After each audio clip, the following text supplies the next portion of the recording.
Hey, welcome back. It's the Scaling Secrets podcast. Chester Davis is here, who is the CEO of the Global Safety Agency. Now, the Global Safety Agency combats violent extremism by focusing on education and empowerment initiatives, and they like to foster critical thinking and understanding across different belief systems. So, we're going to find from Chester about these threats that are out there that we may be spreading and making more powerful without even realizing how we can understand it, how we can combat it, the problems we're facing today. So it's going to be an exciting time. So Chester, glad to be speaking with you. Oh, how you doing today? I'm doing very fabulous, especially now that I'm talking to you, and I'm looking forward to making you look really good and just telling people about you and your uniqueness and what you're all about. And so, what has you just super excited, focused, energized, passionate these days? My two sons, they're I think 21 and 22 now.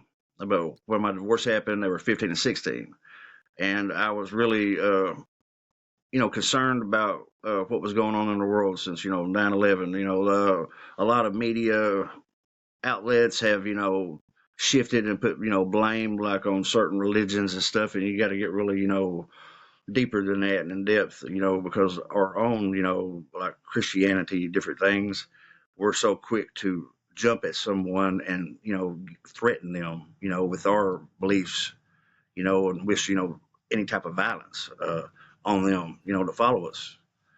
And my understanding, I, I don't want no one to follow me, out of having to, place a threat or place any type of promise. It should be, a mutual type of respect. even in the, or, Of even in course. our in the United States, our state mandated court system, when you're in there, the judge will ask you, have you been promised or threatened in any way to become, to come to your decision to plead guilty or not guilty?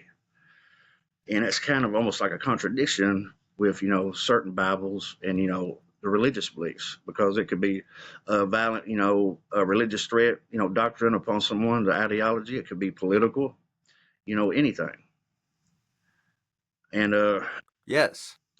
And just like when you seen like the Trump election, all the Republicans when they like stormed the White House, it's how kind of like their belief system can kind of overpower them, and turn violent, thinking like he's the savior, could do anything. I'm not down on Donald Trump. I'm just saying how they can really quickly something escalate.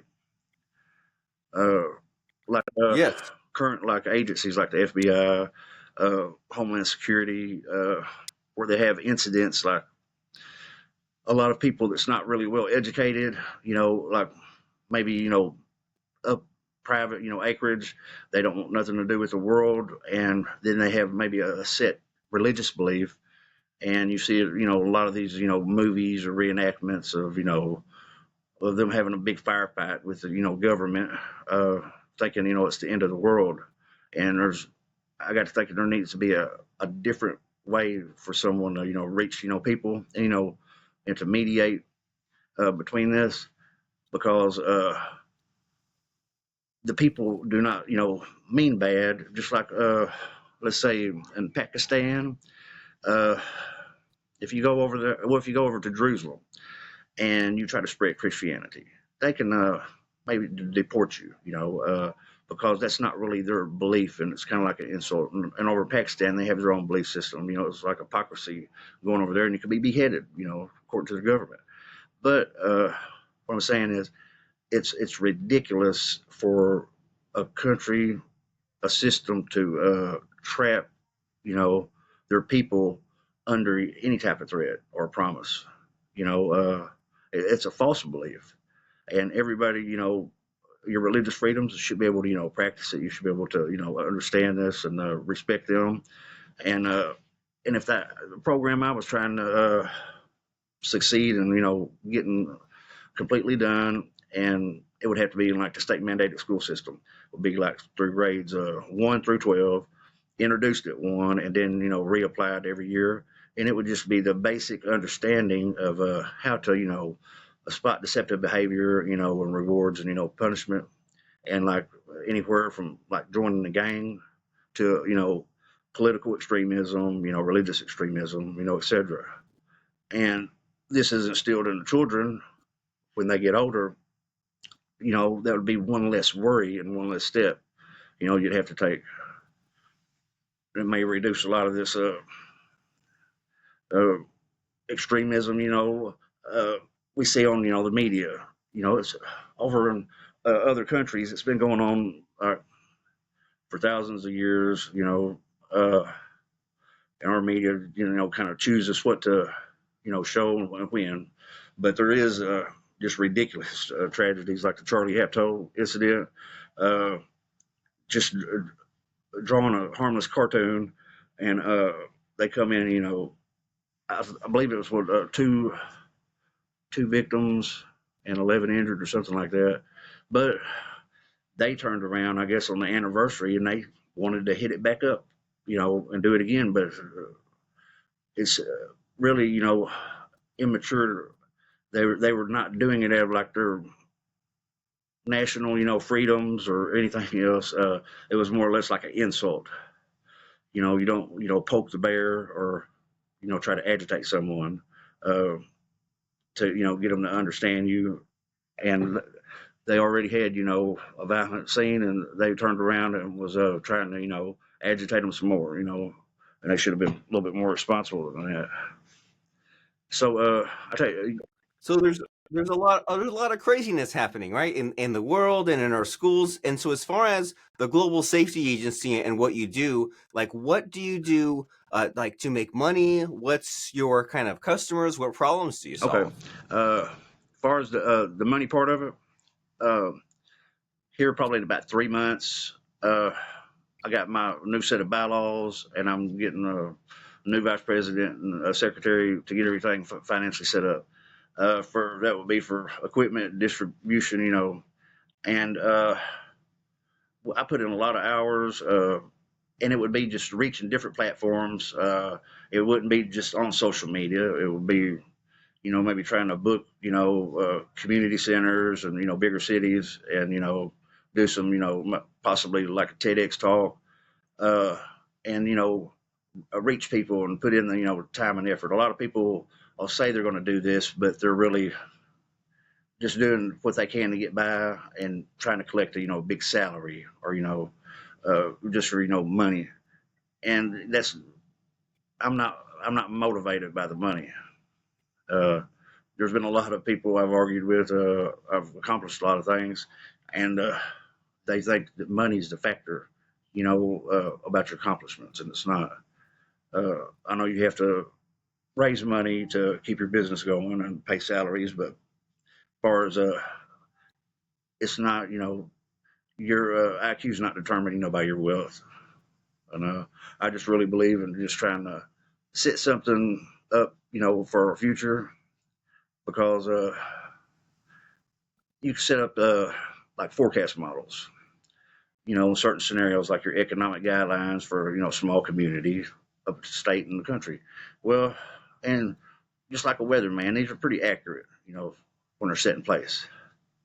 And it's ridiculous what I found out, like why our governments haven't, already did this. And it's because of our already standard kind of economic policies and our national debt and the deals with other countries that kind of like puts them between a lot of red tape to, get something, fixed that's real easy to fix. Right. And you hear about this a lot, how like, government has a lot of resources, a lot of money, they can accomplish many things, but they're like sometimes slow to act. And like the startups or the small businesses, they can jump on some kind of idea and get some kind of a change happening. And so like what has surprised you? Like you've been saying a lot, talk about like, forecasting and all those other things. Like what surprised you in your journey of getting your message out and talking to people and just getting established, like just Okay. what's amazing that we should all Uh, know? the simplest thing in the world, following instructions correctly. Uh, since 2018 up until this last year and a half, I really slowed down and started just following the directions and putting a lot of extra, time into whatever I start, trying to finish. And it's unbelievable the things that I, completed, got done. And a lot of people, they don't understand, they'll look at the front of it and then they won't, read down. And, and I tried to explain to them, I said, it's very simple with all your social platforms or anything, following the instructions. And I said, it's unbelievable, like how much is out there and what it can do for you. Right. And I've been thinking about that a lot too. Just I think it comes from Peter Drucker, this idea of embracing the tedious activities, and like there's so many things that are just really simple, but it's also easy to be fooled by the simplicity, isn't it? And when you're like following up with someone and working on a project, or like doing this series of tasks, like they might be simple tasks, but it takes all this extra effort to kind of like see it through to completion, make sure that it works, make sure it's consistent, and it plays games with your mind, doesn't it? When that you have to think in like simple terms and complex terms, kind of at the same time. And so I'm really curious to know about the struggles and difficulties that you've had, because it's easy enough to say, oh, I had this dream and I went and did these things, but what's really interesting are the unexpected course corrections and the wrinkles in the plan. So what do you have to share with us just about the missteps, the stress, the struggles in your journey? Okay. Well, back in 2018, I became a Freemason over here at New Madrid Lodge 108.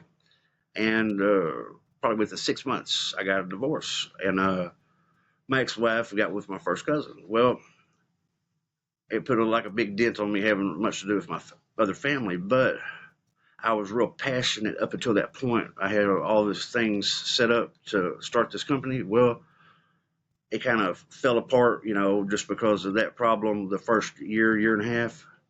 And after that, uh, I decided to, kind of put off a lot of, my social life and focus, solely on this. That I even had, a little trouble. And what I've learned is, instead of having to, uh, if this person's saying, you're bad, or something you're doing is wrong, or misunderstood, the best thing to do is not to try to keep telling everybody how to do it. Just put it out there and show them, the correct way. And even on like the LinkedIn platform, when I first started it, if they could go down to my first couple posts, it explains why I started that, and I've kind of achieved what I said I was going to do. And I had a problem with it's. It's kind of embarrassing, but I'll go ahead and I had like a receiving stolen property felony. I think when I was 18, it didn't really make sense.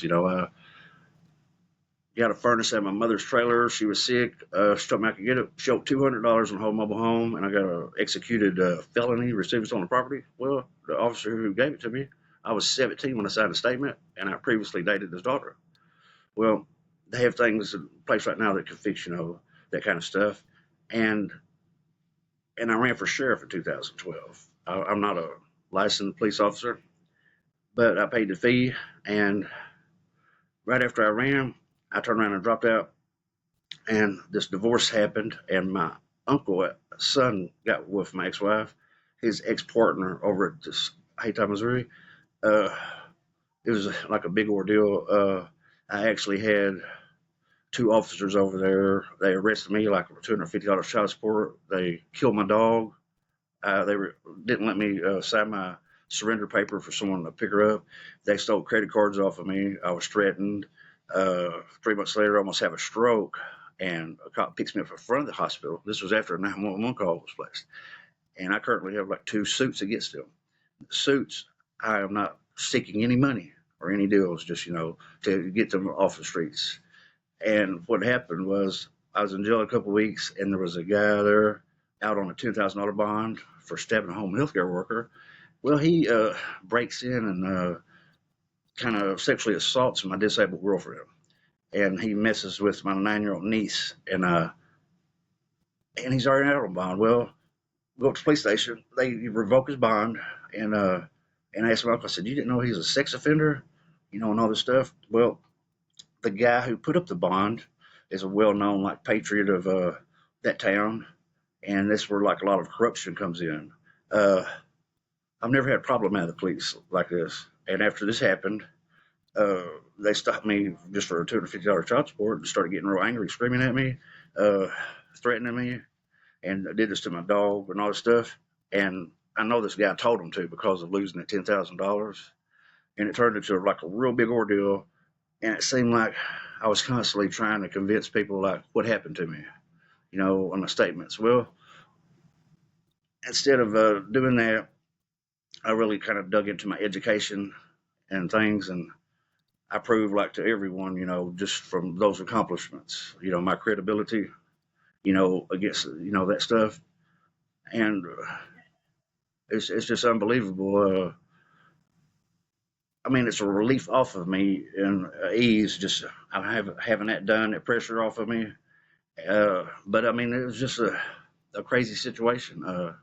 And I don't want my kids or my friends to have to go through anything I went through down there.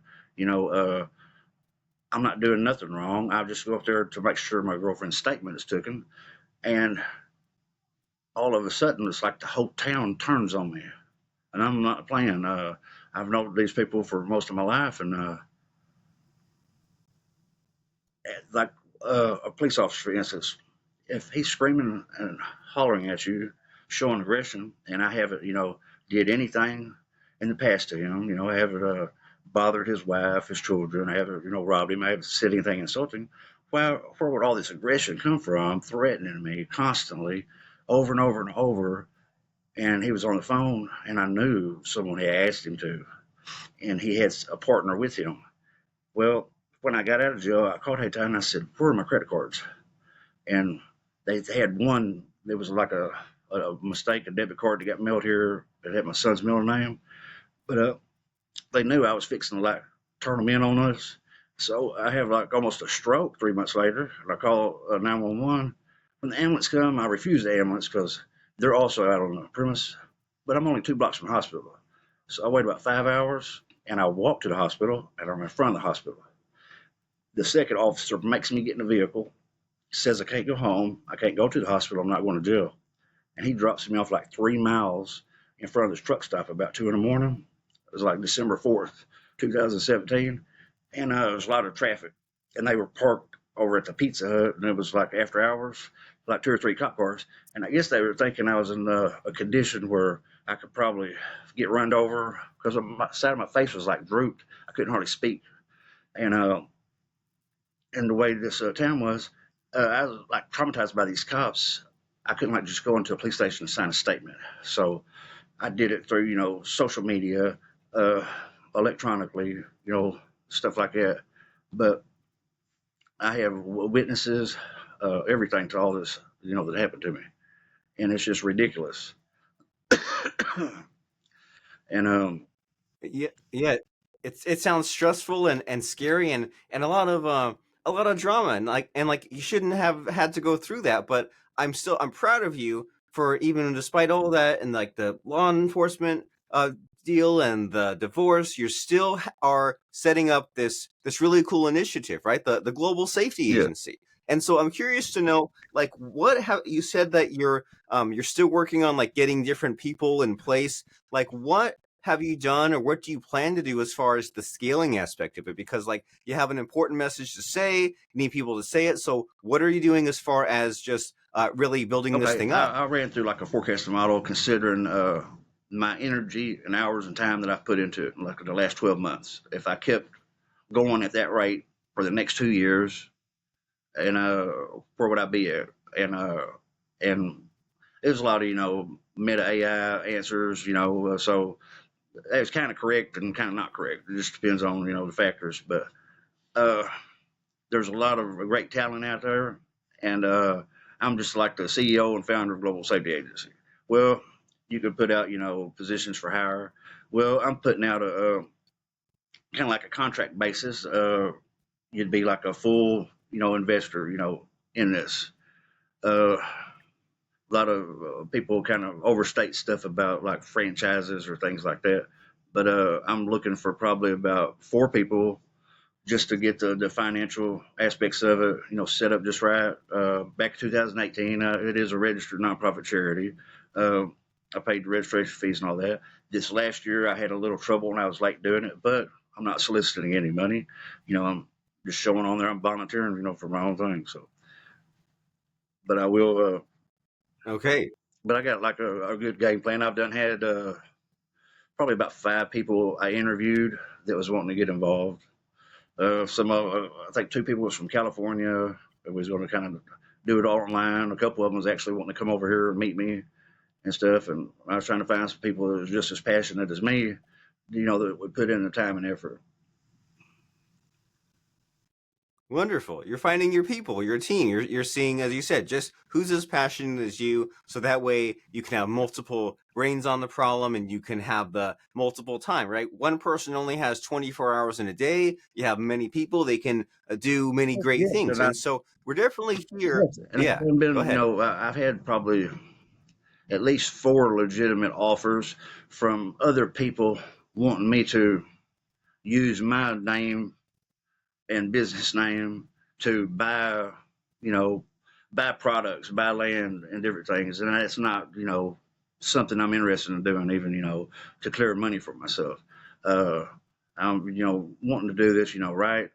And that's why I'm saying finding people just as passionate, but not, passionate just about the money aspect or doing something, not illegal, but really frowned upon.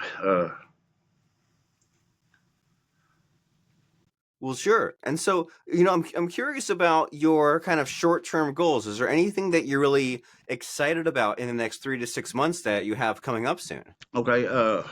I'm trying to put together about 2 to 3 ebooks. I'm besides the global safety agency, emergency management, cybersecurity stuff.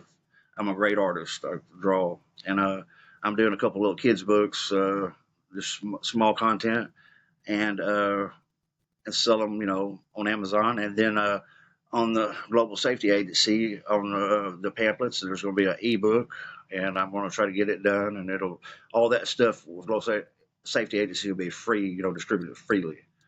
Uh, the reading materials, information, stuff like that. Well, cool. And so you're a multifaceted individual, right? You do the kids' books, you do the art, you do the cybersecurity training. And on LinkedIn, I'm really impressed when you talk about like leadership and AI and deep fakes and all these just big ideas that we need to get our heads around, possibly over a length of time, right? If you try to understand deep fakes and like in one day, it won't work. But if you keep slowly kind of revisiting it, then we can be aware of these present and future threats Yeah. that are really facing us. And so, as far as what we need to know, what am I not asking? What's like a missing question in our conversation that you wish I would ask you? Uh,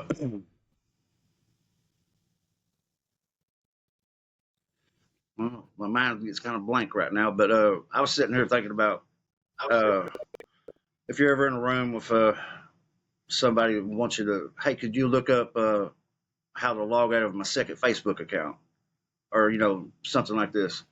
Well, I recently had some trouble with a couple people who's just constantly, they have their device in their hand, and if you can understand like William Shatner and Star Trek, asking the question, you have to ask it, correctly, or watching, Jeopardy or Alex Trebek.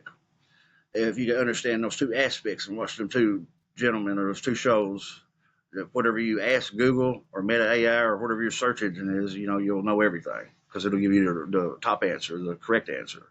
But if you basically go on there and you're lazy, you're not putting your effort into it, you're not going to get a correct answer you're looking for.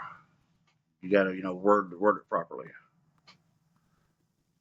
Right. They say garbage in, garbage out, and there's many situations where I'll like be needing to look something up, and I'll ask my wife, like, "Hey, how do I phrase this search? How do I answer the question, or how to ask the question properly Oh, to get the answer that I want instead of being in a rush?" also, I just remembered everybody with these data breaches and everything, ransomware, targeted malware attacks. Well, if you have malware right now, they said it takes up to 3 months to target you. Well, I was out of town. I come back and I haven't been on this in a year, and I looked and I type in Chester Davis, Missouri, and on my LinkedIn account I have a $50 coin video.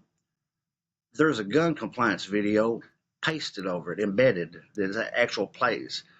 Everything I go to, like all images, videos, books, Liddy and A Right to Kill. These are not books I look at. This is nothing I look up.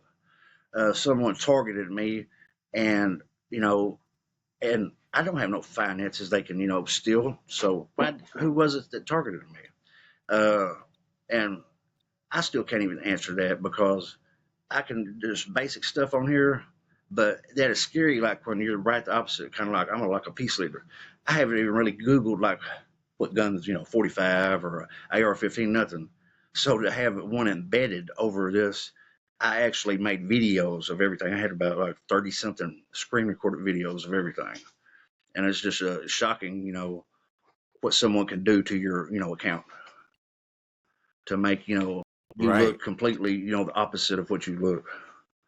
And with Yes. Homeland Security, Secret Service, there's a lot of different options available. It's like the bureaucratic red tape. It's hard to have to put that much time and effort, like a day and a half or more, for a report or to file it a certain way through this portal. And at first, I was real, kind of angry and upset over this because it didn't matter what search engine I went to. I could go to DuckDuckGo, Google, Bing. I could type in Tom Cruise uh, and go all across there to just be pictures of him. I could type in my name and it would be death, obituaries, and insults, just degrading stuff, on all the findings. And but looking back, they was talking about I think 2016 there was I think a European or a French sect that were targeting like journalists, reporters, human rights activists, things like that. With malware and different things, just because of the kind of the different belief systems. And but I'm glad that I don't have many of those problems anymore. Uh, I just try to fill my time with new information because it's just unbelievable. Like looking through law books, state statutes, bargaining systems through employment, what's actually possible, even with teaching or becoming a professor. Just like on LinkedIn, like contributing to expert article or expert answer. Uh, how do you become a professor at a college? Do you need degrees? Do you need to go to college? Well, there's also if you've had a book published that you are a expert at, and that field is what you're going to be teaching. They said you could be tenured in on the one publication. I mean, it's just unheard of.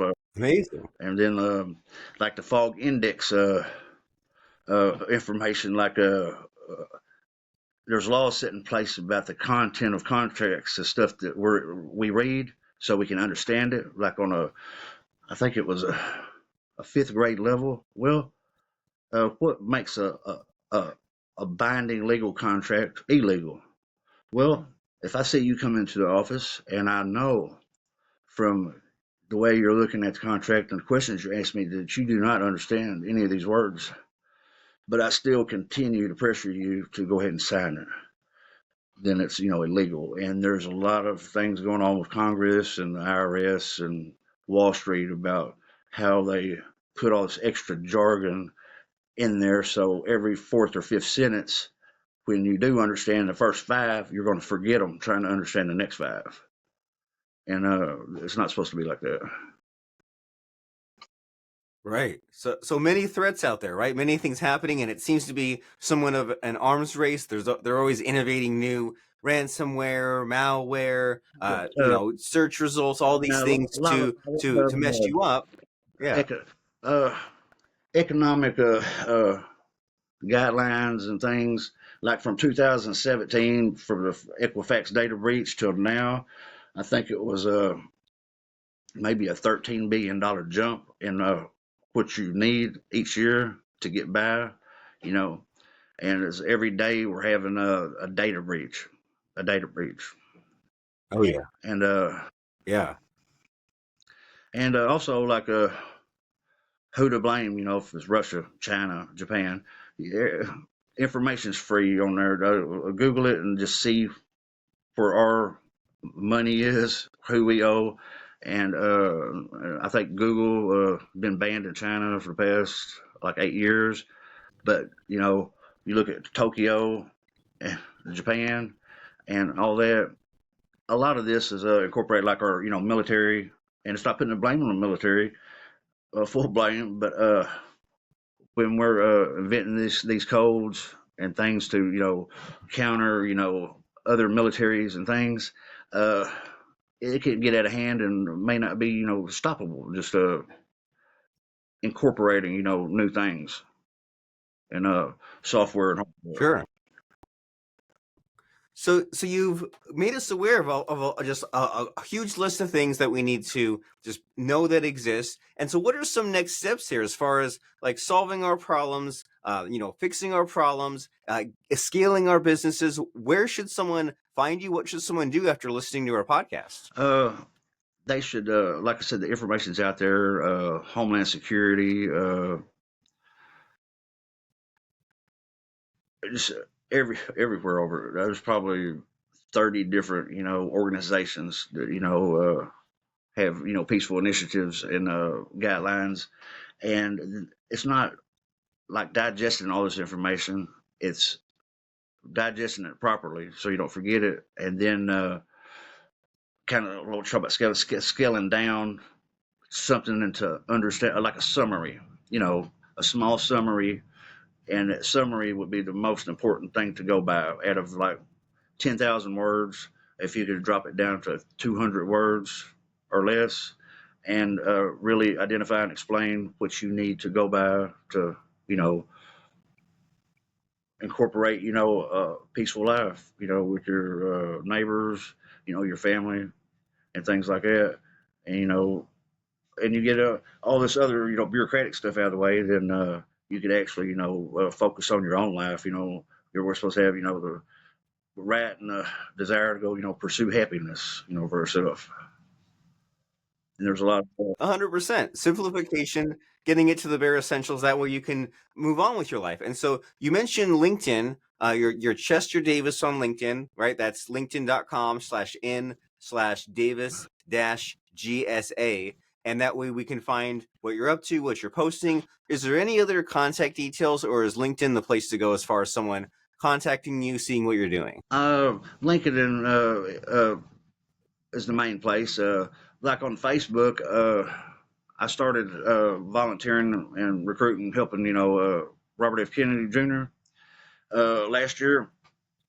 And I'm really good. Like sometimes we kind of get away from ourselves and, we can misspeak. But when we have AI and a computer in front of us and spell check and everything, I've always been good at, wording stuff. And he contacted me on like private chat through the federal little portal deal. And I spoke with him, and I screen recorded it as like kind of like a thing to kind of boost your, uh, if someone's kind of depressed or not really going nowhere, or they don't have this or that, I kind of try to show them like I said, look what I've done. I said I did this for what a $30 phone. I haven't tried to solicit no money.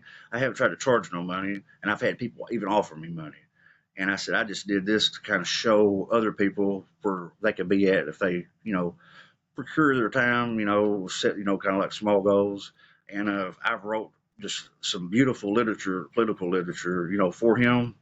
And I have that, on Facebook, and I think I've posted it on, LinkedIn as well. Wonderful. So we need to stop thinking and wishing and start doing, right? And get the writing done, get the book out, make the social posts, talk to the people, and pursue our dreams. And so Chester Davis on LinkedIn from the Global Safety Agency. And as we close up our interview here, Chester, it's always fun to end on one last little sound bite, right? One last little thought. So do you have any final thought to share with us as far as a helpful quote or lesson that can just really send us on our way? Okay. Like responsibilities and positions of power.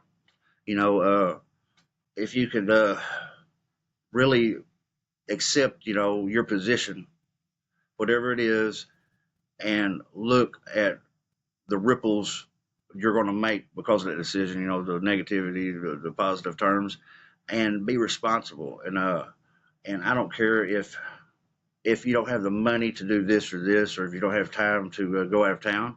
There's plenty of like community-based programs. There's stuff you can do online. There's always things you can learn that you don't know, because I don't know. I learn something new every day, and it's just about like uh, summarizing things and what's the most important. Oh shit. I love it. Yeah.